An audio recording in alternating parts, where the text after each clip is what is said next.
في قلب مدينة طوكيو، وتحديدا في عمارة سكنية هادية، كانت في شقة شكلها عادي جدا، رقمها 302.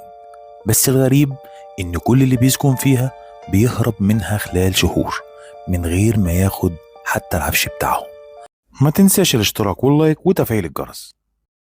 أول مستأجر بنت في أواخر العشرينات، قالت إنها كانت بتسمع خطوات في البلكونة كل يوم الساعة 3 الفجر، مع إن البلكونة مقفولة كويس ومفيش أي حد يقدر يدخلها.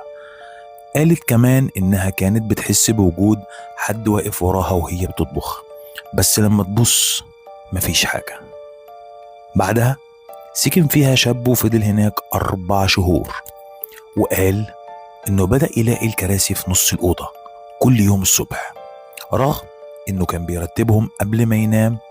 ولما ركب كاميرا مراقبة عشان يطمن، الكاميرا كانت بتفصل كل يوم الساعة 3 الفجر في نفس الوقت. والمفاجأة، قال إنه شاف شخص قاعد على الأرض في المطبخ وبيبص عليه، بس أول ما ينور النور يختفي تماما. الإدارة حاولت تتجاهل، بس عدد الشكاوى زاد، وفي الآخر قرروا يقفلوا الشقة دي نهائيا.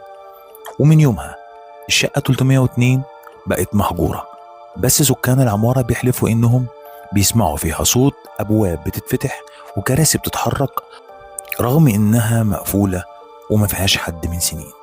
الغريب إن كل ده موثق في تحقيق ياباني معروف، واتقال عليه لعنة الغرفة 302.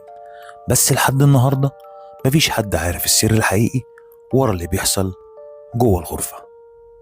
لو عجبتك القصة ما تنساش الاشتراك واللايك، ولو عندك قصة مرعبة قولها في الكومنت، ممكن تبقى هي الفيديو اللي جاي.